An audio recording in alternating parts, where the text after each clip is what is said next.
Haleluya, puji nama Tuhan, salam sejahtera keluarga GPD RSAD Magelang. Bersyukur kita bisa berjumpa kembali di dalam Renungan 79 Pejuang Tangguh.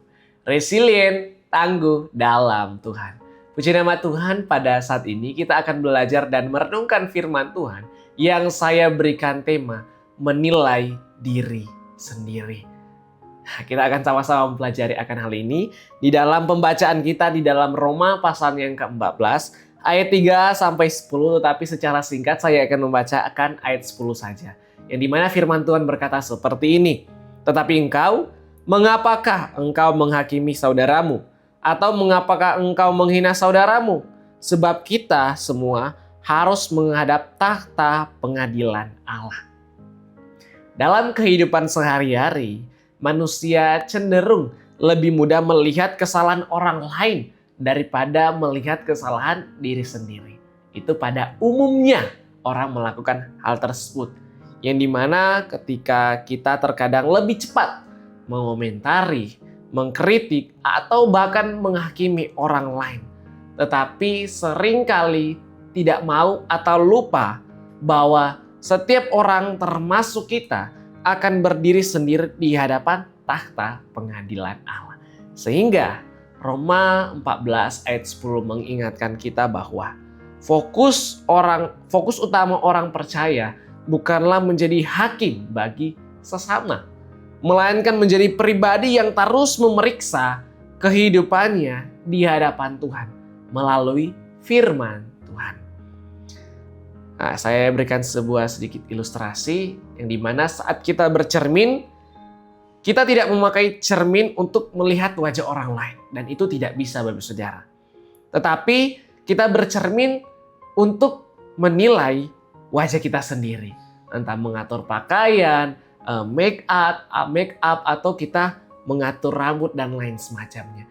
Ketika kita bercermin, kita melihat wajah kita sendiri yang ada di cermin. Demikian juga firman Tuhan.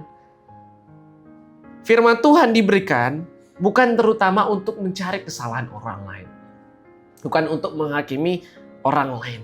Tetapi sebenarnya kalau kita melihat sudut pandang yang sangat baik, kita dapat melihat firman Tuhan datang yaitu untuk memperbaiki diri kita. Untuk memperbaiki pribadi-pribadi yang ada. Untuk memperbaiki perkataan, pikiran, dan bahkan karakter. Firman Tuhan memperbaiki kita. Nah, terlebih dahulu kita akan mengobservasi ayat pokok kita yang dimana di dalam surat Roma ini tentunya ditulis oleh Rasul Paulus kepada jemaat yang ada di Roma. Yang dimana jemaat yang di Roma adalah jemaat-jemaat yang non-Yahudi dan orang-orang Yahudi. Penulisan surat ini kemungkinan tahun 57 Masehi. Nah, orang Yahudi pada waktu itu dan orang non-Yahudi memiliki kebiasaan yang berbeda, Bapak Saudara. Terutama mengenai makanan sehari-hari dan hari-hari tertentu. Nah, perbedaan ini kemudian yang membuat mereka saling menyalahkan satu dengan yang lainnya. Yang dimana mereka saling menghakimi. Ada yang menganggap dirinya lebih benar, ada yang menganggap juga dirinya lebih benar. Jadi ada orang yang menganggap dirinya benar, mempertahankan ego mereka dan tidak ada kesatuan di dalamnya. Sehingga terjadi perpecahan di dalamnya karena berbeda sudut pandang. Sehingga ketika Paulus mendengar tentang peristiwa ini, Paulus mengingatkan mereka bahwa perkara yang bukan inti dari keselamatan, mereka tidak boleh saling merendahkan, mereka tidak boleh saling menjatuhkan. Mengapa? Karena setiap orang adalah milik Tuhan. Ya, kalau kita membaca di dalam Roma 14 ini dikatakan semua orang ini milik Tuhan. Setiap orang juga akan mempertanggungjawabkan hidupnya kepada Allah secara masing-masing. Roma 14 ayat 10 kemudian menjadi titik pembahasan dari Rasul Paulus bahwa mereka harus berhenti. Paulus seakan-akan berkata, berhentilah menghakimi orang lain, jemaat-jemaat Tuhan, orang-orang percaya. Sebab Allah adalah hakim yang adil. Allah hakim yang adil. Sehingga kalau kita belajar untuk tidak menghakimi orang lain, tentunya kita harus memiliki kerendahan hati. Ada 3 poin yang akan kita pelajari. Yang pertama, Menilai diri berarti memeriksa hati sebelum menilai orang lain. Kita terlebih dulu melihat Bapak Saudara. Kita menilai apakah kita lebih baik dari mereka. Seandainya kita lebih baik dari mereka, janganlah menghakimi. Tidak ada faedahnya. Karena itu bukan inti dari keselamatan. Paulus bertanya di pasal 14 ayat 10, tetapi mengapa engkau menghakimi saudaramu? Mengapa engkau menghina saudaramu? Ini suatu pertanyaan yang mengajak setiap jemaat yang ada di Roma untuk mengintrospeksi diri. Dan ketika pertanyaan ini datang kepada kita, juga mengajak kita untuk mengintrospeksi diri. Kenapa ya saya bisa menghakimi orang lain? Mengapa ya saya bisa menyalahkan orang lain? Mengapa ya kok saya bisa menjatuhkan orang lain dan semacamnya? Itu tentunya bukan suatu hal yang sangat baik. Dan itu tidak baik tentunya. Seringkali kita melihat dosa orang lain dengan sangat jelas. Bahkan di titik dia tidak melihatnya, kita melihatnya. Nah, tetapi kita melihat orang lain, dosa orang lain sangat jelas. Tetapi dosa sendiri kita anggap kecil. Bahkan kita tidak melihat mungkin ada sedikit celah, sedikit pun. Nah, Yesus juga mengajarkan hal yang sama di dalam Matius 7 ayat 3-5. Mengapa melihat selumbar di mata saudaramu, tetapi balok di matamu sendiri tidak kamu lihat? Padahal ada balok di mata sendiri, tetapi selumbar kertas terlihat sangat jelas di mata orang lain. Nah, ini kemudian kita harus melihat dulu Bapak Saudara. Dalam kita menilai orang lain, jangan kita salah atau memberikan penilaian yang jelek atau untuk menjatuhkan mereka. Lebih baik kita jangan melakukan hal tersebut. Menilai diri bukan berarti membenci diri sendiri, tetapi itu merupakan suatu kejujuran terhadap keadaan rohani kita. Oh, ternyata saya tidak jauh lebih buruk dari orang lain. Nah, mungkin ekstrimnya bisa dikatakan seperti itu. Wah, saya tidak sejujur mereka, saya tidak sebaik mereka, saya tidak serajin mereka, saya tidak sesemangat mereka. Tetapi perlu kita perhatikan Bapak Saudara, kita boleh berkata seperti itu, kita boleh menyadari akan hal itu. Tetapi kita pun harus belajar bahwa ketika kita memiliki, misalnya, kita tidak memiliki semangat seperti mereka, kita belajar untuk memiliki semangat seperti mereka. Jadi, kemudian mengajarkan kita untuk belajar dari orang lain.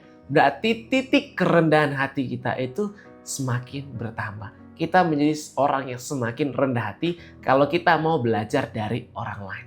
Oleh sebab itu, kembali lagi di poin awal. Kita terlebih dahulu menilai diri sendiri.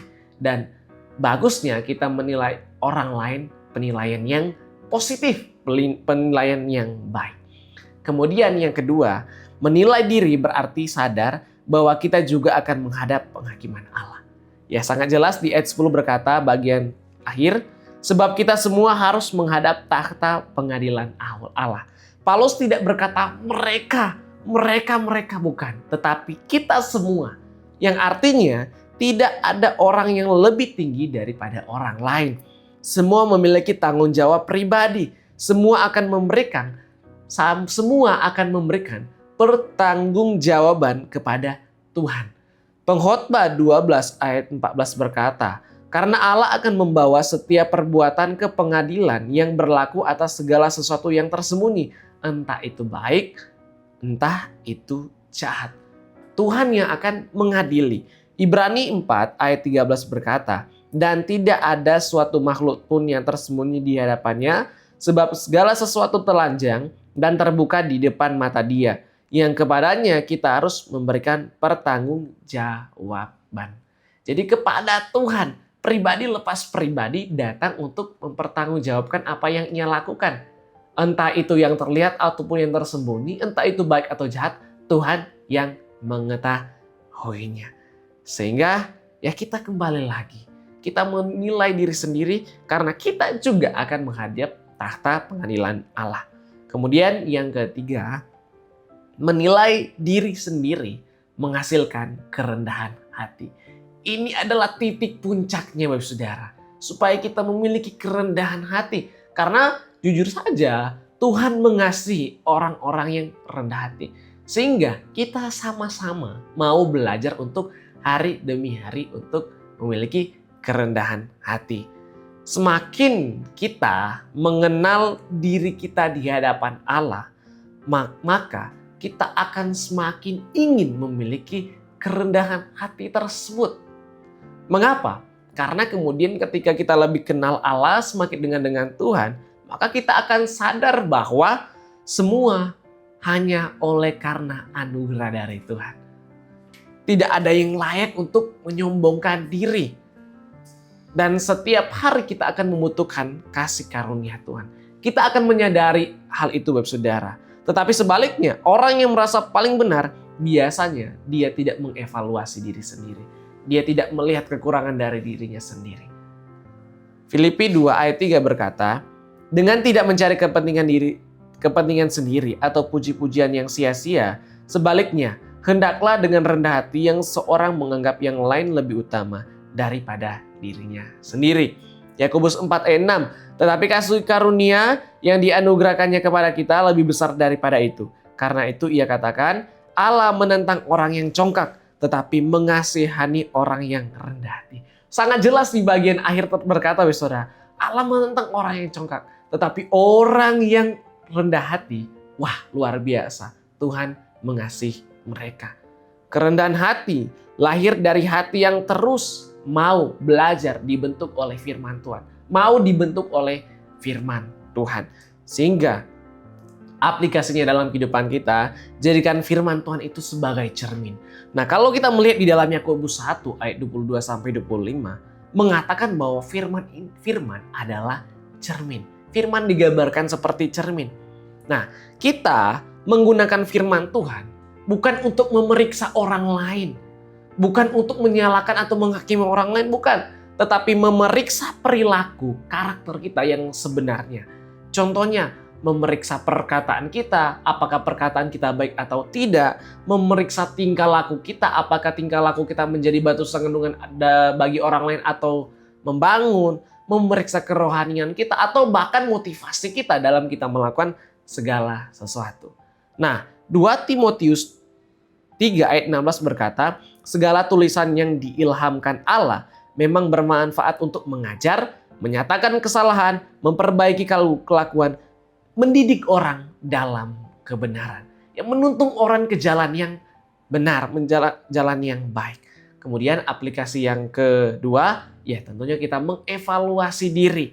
Kita meluangkan waktu kita untuk memeriksa apakah perbuatan saya, perkataan saya menyenangkan Tuhan atau tidak. Apakah saya mengasihi Tuhan dan sesama atau tidak. Apakah perkataan saya membangun atau tidak. Kita memeriksa semua hal itu. Dan ketika kita memeriksa akan itu, kita mengevaluasi diri, maka karakter kerohanian kita akan bertumbuh secara rohani. Nah, sehingga kemudian yang ketiga, berikan ruang bagi Roh Kudus untuk mengoreksi. Roh Kudus tidak hanya menghibur, tidak hanya memimpin, tetapi juga menegur, Bapak Saudara.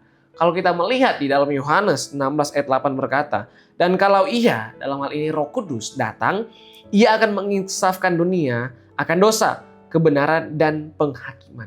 Dianya akan menginsafkan dengan ia menegur kita, Bapak Saudara. Sehingga jangan mengeraskan hati ketika Tuhan menunjukkan kesalahan kita. Tetapi ketika ada kesalahan yang kita lakukan, kita belajar untuk mengakui dan kita memperbaikinya. Dan kiranya menjadi doa kita di dalam Mazmur 139 ayat 23-24. Selidikilah aku, ya Allah, dan kenallah hatiku. Ujilah aku dan kenallah pikiran-pikiranku. Lihatlah apakah jalanku serong, dan tuntunlah aku di jalan yang kekal. Kita butuh tuntunan daripada Tuhan. Kita butuh pimpinan dari Roh Kudus supaya jalan kita, jalan yang menuju kepada kekekalan damai sejahtera. Jadi dari Roma 14 ini kita belajar terkhususnya ayat 10 bahwa hidup orang percaya bukan tentang mencari kesalahan orang lain atau menyalahkan orang lain, tetapi mempersiapkan diri kita untuk berdiri di hadapan takhta pengadilan Allah. Sehingga kembali lagi kita menilai diri sendiri. Amin. Terima kasih telah mengikuti Renungan 79 Pejuang Tangguh. Kiranya firman Tuhan dapat memberkati kita. Bapak Ibu Saudara yang ingin didoakan untuk pokok-pokok doa tertentu atau ingin menceritakan kesaksian mujizat kesembuhan, pemulihan masalah keluarga dan lain-lain, dapat disalurkan melalui chat WhatsApp di nomor 0813 2742 0088. Tuhan Yesus memberkati. Mari kita satu dalam doa, kita berdoa. Bapa di sorga, kuatkan, mampukan kami, berikan kami kerendahan hati dalam kami menjalani kehidupan kami. Supaya kami adalah orang-orang yang mengasihi Tuhan. Orang-orang yang Engkau kasih ya Tuhan. Dan kiranya Engkau yang memberikan kepada kami kerendahan hati. Ingatlah firman yang Engkau katakan kepada keluarga GPD El Shaddai Magelang. Oleh karena Engkau telah membuat keluarga GPD El Shaddai Magelang berharap. Inilah penghiburan kami dalam sengsara kami. Bahwa janji-Mu menghidupkan keluarga GPD El Shaddai Magelang. Engkau yang memberkati, Engkau yang memberikan kesehatan, kekuatan bagi keluarga GPD El Shaddai Magelang. Terima kasih Tuhan, di dalam nama Tuhan Yesus kami berdoa dan mengucap syukur. Haleluya. Amin.